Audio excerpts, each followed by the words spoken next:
This is The Space Shot, episode 280 for February 18th, 2018. The discovery of Pluto and the first captive carry flight of the Enterprise. I'm John Molnix. Let's start off with some history today. This anniversary came at a perfect time, just a few weeks after my conversation with Kelsey Singer and Joel Parker about New Horizons and Pluto. On February 18th, 1930, 24-year-old American astronomer Clyde Tombaugh discovered Pluto.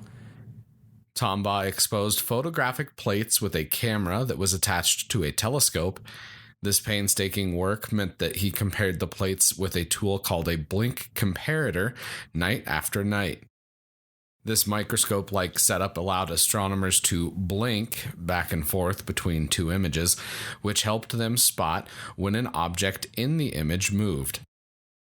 I'm linking to a few articles related to the discovery of Pluto, as well as the legacy of that discovery, and also one on a blink comparator, because it's a really cool piece of equipment. They're up first in the show notes. On February 18th, 1977, the prototype Space Shuttle Enterprise took to the air for the first time. Enterprise spent this flight attached to the 747, and no crew were aboard the shuttle, but it was an important milestone for the shuttle program nonetheless. The Enterprise took her first free flight on August 12, 1977, with astronauts Fred Hayes and Gordon Fullerton at the controls.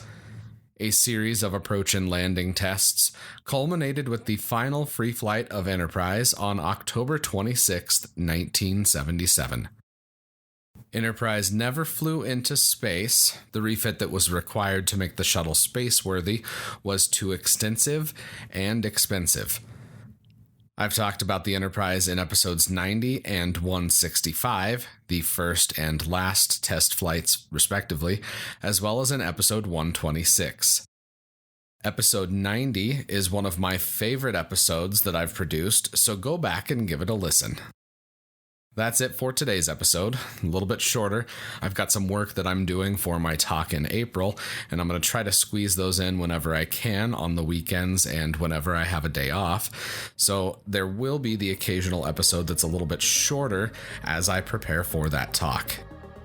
I'd really appreciate it if you could venture into the Apple Podcasts app or your podcast app of choice and leave a review for The Space Shot. To those of you that have already left reviews, thank you. For everyone else, reviews are critical because a steady stream of them ensures that The Space Shot is more visible in the Apple Podcasts app. As always, the show notes have more information on today's episode. You can hit me up on Instagram and Twitter. Find me at John Molnix. I'm always up to chat. You can also connect with me on Facebook. Just search The Space Shot or check out the links in the show notes and you'll find me. Tomorrow, SpaceX and CRS-10. I'm John Molnix and I'll catch you on the flip side.